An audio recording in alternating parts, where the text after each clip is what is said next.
मैं झूठ नहीं बोल रहा हूँ। शालिनी पर उसने जो बल प्रयोग किया, अब वह काफी है। चूंकि वहां 2 जंजीरें थीं, इसलिए भ्रम की स्थिति पैदा हो गई। मेरा मतलब है, मिस मन्नत भी इस मामले को यहीं खत्म करने जा रही है, लेकिन वह निर्दोष नहीं है। इसे छोड़ दो माँ।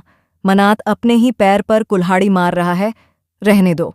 और विक्रांत, आपने उसे हमारे आउटहाउस में रहने के लिए जगह दी है।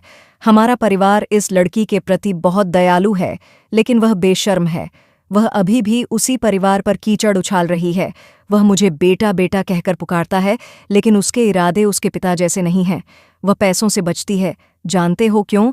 क्योंकि ये लोग किसी के चाचा हैं, किसी के पिता हैं, समाज में इनका नाम है, और हम लड़कियों को उन्हें ऐसी चीजें करने से रोकना होगा जो उन्हें नहीं करनी चाहिए।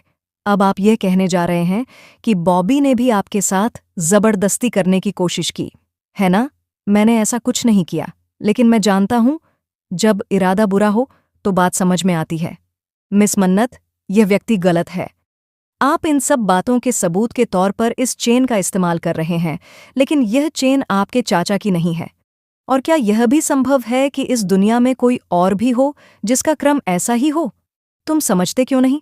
मैं एक ही बात बार बार समझा रहा हूं, आप भी थोड़ा समझने की कोशिश करें। ठीक है, मैं समझ गया। आप लोग स्लोजा हैं, वह भी एक आलसी है।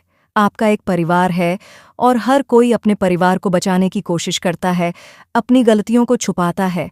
लेकिन यह कोई गलती नहीं है सर, ये एक अपराध है।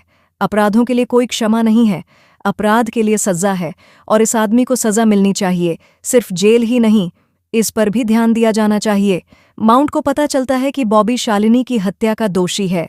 वह विक्रांत के घर जाती है और सबके सामने बॉबी की चेन दिखाती है, लेकिन विक्रांत माउंट की बात सुनने से इनकार कर देता है और उसे घर से बाहर निकाल देता है। नाटक से संबंधित सभी जानकारी के लिए हमारे चैनल को सब्सक्राइब करें।